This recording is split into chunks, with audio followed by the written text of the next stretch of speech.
अध्याय 40 माइनिंग। अंदर जेल के भीतर लियाओ बुफान ने अपने गले से एक घूंट निगला। उसने फेंग हिंग के पीछे खड़े 3 भाड़े के सैनिकों को देखा। उसकी आंखें चमक रही थी और वह बुदबुदाते हुए बोला, कमाल है, कमाल है। मैंने सुना है कि ये भाड़े के सैनिक बहुत महंगे होते हैं। बॉस, आपने कौन से स्तर के सैनिक खरीदे हैं? फेंग हिंग ने आराम से जवाब दिया, लेवल 5। वाह, यह सबसे बेहतरीन चयन है। लियाओ बुफान अपने दिल में ईर्ष्या से भरकर प्रशंसा किए बिना नहीं रह सका। क्या यही बॉस होने का एहसास है? इतने सारे आदमियों को कमांड करना, उनके हाथों में बंदूकें देकर दुश्मन को भागते देखना, यह एहसास तो कमाल का है। फेंग हिंग ने नुकसान का जायजा लिया। 1 मिनट से भी कम समय में उसने 50 से अधिक गोलियों का इस्तेमाल कर लिया था। भाड़े के सैनिक उपयोगी थे, लेकिन वे संसाधनों की खपत भी बहुत करते थे। और ये तो लेवल 5 के सैनिक थे। उनकी बंदूकों की हिट रेट और डैमेज ज्यादा थी, इसलिए उन्होंने कुछ गोलियां बचा लीं। अगर यह कोई निचले स्तर के सैनिक होते तो गोली की खपत और ज्यादा होती। फेंग हिंग चाहता था कि वह कैदी स्नेक और उसके साथियों का पीछा करे और उन्हें खत्म कर दे, लेकिन जोखिम बहुत ज्यादा था। कैदी स्नेक और उसके गिरोह के पास सभी के पास युद्ध प्रतिभा थी। अगर उन्हें किनारे पर धकेल दिया जाता तो भाड़े के सैनिक घायल हो सकते थे। वह उच्च पेंशन देने का जोखिम नहीं उठा सकता था। भगवान! लुयू और झोई जेल की चौकी से बाहर निकले। अरे, तुम वापस आ गए हो। फेंग हिंग ने हाथ हिलाकर उनका अभिवादन किया। झोई के पास एक विशेष प्रतिभा कौशल था, भौगोलिक अन्वेषण। इसी कारण से कुछ समय पहले फेंग हिंग ने उनके साथ सहयोग करने का फैसला किया था। भौगोलिक अन्वेषण के माध्यम से झोई यह पहचान सकता था कि किसी क्षेत्र में खनिज जमा है या नहीं। यह प्रतिभा स्तर की मानी जाती थी, जो एक दुर्लभ कौशल था। खेल के शुरुआती चरणों में खिलाड़ियों के पास खनन के लिए समय नहीं होता था, इसलिए यह कौशल उस समय बेकार था। लेकिन खेल के बाद के चरणों में, जब खिलाड़ी एक प्राथमिक शेल्टर स्थापित कर लेते हैं, तब खनन शुरू होता है। फेंग हिंग ने अब प्राथमिक शेल्टर का निर्माण पूरा कर लिया था। अगर उसे शेल्टर की रक्षा को मजबूत करना था, तो उसे लकड़ी के घरों को स्टील और सीमेंट से सुदृढ़ करना होगा। इन सभी के लिए बड़ी मात्रा में खनिज संसाधनों की आवश्यकता थी।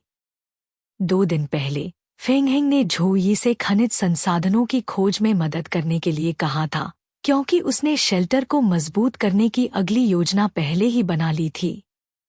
लेकिन अब उसकी योजना बदल गई थी। इस समय उसे सिटी में उपकरण खरीदने और रोमांचक मिशन के लिए आपातकालीन बिंदुओं की जरूरत थी। जैसे ही वह खनिज जमा की खुदाई कर पाता, वह उन्हें सर्वाइवल पॉइंट्स के लिए व्यापारियों को बेच सकता था। फेंग हिंग ने देखा कि झोई के चेहरे पर चिंता के भाव थे और वह ज्यादा खुश नहीं लग रहे थे। उसे लगा कि शायद उन्हें कोई परेशानी हो रही है। क्या हुआ? कुछ परेशानी आई? झोई ने फेंग हिंग के पीछे खड़े 3 उच्चस्तरीय भाड़े के सैनिकों की ओर देखा, जो पिस्तौल से लैस थे, और एक लंबी सांस भरी। नहीं। फेंग हिंग को आश्चर्य हुआ। उसने सोचा, अगर कोई समस्या नहीं है तो इतनी लंबी आंख क्यों? तुमने तो मिशन पूरा कर लिया है और अच्छा पैसा भी कमाया है, फिर खुश क्यों नहीं हो? लुयू ने कहा, हमें एक छोटा खनिज भंडार मिला है, लेकिन दूरी थोड़ी ज्यादा है। स्थान 38,912, 29,123 के कोऑर्डिनेट सिस्टम में है। भगवान, हम किसी भी समय वहां आपको ले जा सकते हैं। ठीक है, मैं तैयार हो जाता हूं। हम थोड़ी देर में चलेंगे। फेंग हिंग को लगा कि उसने अपने सपने की ओर एक और छोटा कदम बढ़ा लिया था, पूरे सर्वनाश व्यापारी कैंप को खाली करना। पहाड़ी के पास एक छोटे रास्ते पर लकड़ी की फैक्ट्री की वर्दी पहने हुए ज़ॉम्बीज का एक समूह पूरी तरह से रास्ते पर काबिज था और वे भारी संख्या में आगे बढ़ रहे थे। लुयू और झोई, जो इन ज़ॉम्बीज से घिरे हुए थे, डर गए थे। भयानक! ये सब ज़ॉम्बीज हैं। अगर गलती से पकड़े गए तो वे तुरंत जीजी वायरस से संक्रमित हो जाएंगे। उसी समय दोनों के दिलों में एक ही बात चल रही थी, यह भगवान की प्रतिभा है। ज़ॉम्बी टीम को बुलाना।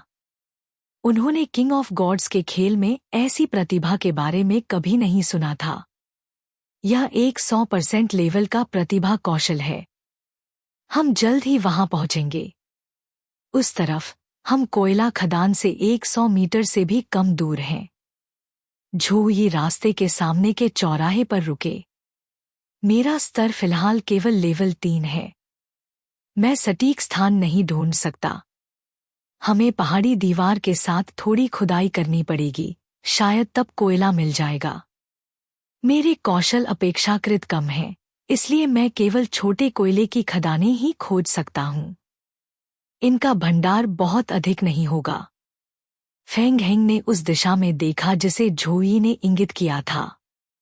वे पहले से ही पर्वतीय वन क्षेत्र के किनारे पर थे। जेल से यहां तक पहुंचने में उन्हें करीब 3 घंटे लग गए थे। यह अभी भी थोड़ी दूर था। हमने जांच की है। चौराहे से 200 मीटर से भी कम दूरी पर 2 छोटे घर हैं। उनमें से कोई भी खिलाड़ी द्वारा कब्जे में नहीं है। हम वहां से आने से पहले घरों की सफाई कर चुके हैं। हम आज रात वहीं आराम कर सकते हैं। जैसे ही अंधेरा होने में केवल 1.5 घंटे बचे थे, झोई ने रात बिताने की योजना बनानी शुरू कर दी। अगर हम सावधान रहें तो कोई बड़ी समस्या नहीं होनी चाहिए। झोई ने फेंग हेंग से उनकी राय पूछी। भगवान, आप क्या सोचते हैं? फेंग हेंग को झोई की योजना से कोई आपत्ति नहीं थी। मुझे कोई आपत्ति नहीं है। मैं निवास की मरम्मत का काम तुम्हारे ऊपर छोड़ता हूं। मैं खदान की जांच करने जा रहा हूं। कोई समस्या नहीं। मैं घर को मजबूत करूंगा और क्षेत्र में ज़ॉम्बीज की सफाई कर दूंगा, ताकि रात को जब हम सो रहे हों तो हमें कोई परेशानी न हो। शुरू में जब झोई ने जेल छोड़ा था तो वह बहुत सतर्क था। आखिरकार उनके निवास से दूर रहना अधिक जोखिम लाता, लेकिन अब वह पूरी तरह से निश्चिंत था। आखिरकार भगवान के पास इतने सारे ज़ॉम्बी हैं, और किस समस्या का सामना करना पड़ सकता है। तीनों ने अपना काम बांट लिया।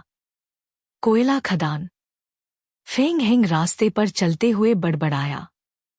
खेल में कोयला एक उच्च मूल्य वाला संसाधन था। खेल के शुरुआती से मध्य चरणों में खिलाड़ी शेल्टर बनाने और औजार बनाने के लिए बहुत सारे लोह अयस्क का उपयोग करते थे।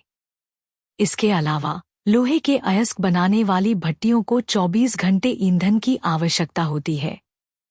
साधारण लकड़ी ईंधन के रूप में अप्रभावी थी। खिलाड़ी ईंधन के रूप में कोयले का इस्तेमाल करते थे। इसके अलावा खेल के मध्य और बाद के चरणों में खिलाड़ी बारूद बनाने के लिए बहुत सारे कोयले का इस्तेमाल करते थे।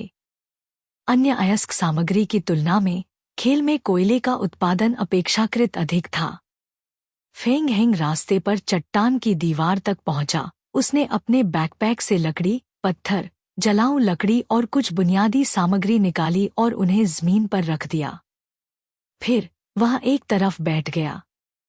ज़ॉम्बी क्लोन्स ने काम करना शुरू कर दिया। वे सामग्री के पास गए, सामग्री उठाई और पत्थर की कुल्हाड़ी बनाना शुरू किया। संकेत, आपने पत्थर की कुल्हाड़ी का निर्माण पूरा कर लिया है। आपके बुनियादी उत्पादन अनुभव अंक +1। संकेत, आपने पत्थर की कुल्हाड़ी का निर्माण पूरा कर लिया है। आपके बुनियादी उत्पादन अनुभव अंक +1।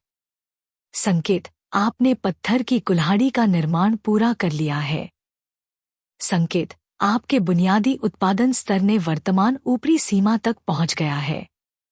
कृपया अपने चरित्र के स्तर को अपग्रेड करें। निर्माण पूरा होने के बाद ज़ॉम्बी क्लोन्स ने पत्थर की कुल्हाड़ी उठाई और चट्टान की दीवार की ओर चल पड़े, कुल्हाड़ी चलाने लगे। जल्द ही खनन की आवाजें सुनाई देने लगी। संकेत, आपके ज़ॉम्बी क्लोन ने पहाड़ के एक छोटे हिस्से को नष्ट कर दिया है। आपको एक छोटा पत्थर एक मिला है। संकेत, आपके ज़ॉम्बी क्लोन ने पहाड़ के एक छोटे हिस्से को नष्ट कर दिया है। आपको एक छोटा पत्थर 5 मिला है। संकेत, आपके ज़ॉम्बी क्लोन ने पहाड़ के एक छोटे हिस्से को नष्ट कर दिया है। आपको एक छोटा पत्थर 2 मिला है। आपने एक बुनियादी जीवन कौशल सीखा, खनन। आपके बुनियादी खनन अनुभव अंक +1। संकेत, आपके ज़ॉम्बी क्लोन ने बड़े पत्थर 1 के साथ छोटे पत्थर 3 प्राप्त किए हैं। आपके बुनियादी खनन अनुभव अंक +7। संकेत, आपके ज़ॉम्बी क्लोन ने बड़े पत्थर 1 प्राप्त किए हैं। आपके बुनियादी खनन अनुभव अंक +3। संकेत, आपके ज़ॉम्बी क्लोन ने छोटे पत्थर 3, बड़े पत्थर 1 प्राप्त किए हैं। आपके बुनियादी खनन अनुभव अंक +3। संकेत, आपके ज़ॉम्बी क्लोन ने। फेंग हिंग ने अपने बैकपैक से एक कोक का कैन निकाला और उसकी टेप खोल दी। गुलब गुलब गुलब। कोक पीने के बाद फेंग हिंग ने एक संतुष्ट डकार ली। माइनिंग का काम होता देखना कितना सुकूनदायक था। फेंग हिंग की यादों में यह शरीर पहले भी इसी तरह के काम करता था ताकि पैसा कमा सके। वह तब इतना थक जाता था। यह स्थिति अजीब है। मुझे तब लोहा खरीद लेना चाहिए था जब मैं सर्वनाश व्यापारी कैंप में गया था। अब खनन की गति थोड़ी धीमी है। फेंग हिंग ने डूबते सूरज की ओर देखा। अब वापस जाना संभव नहीं है। मुझे कल का इंतजार करना होगा।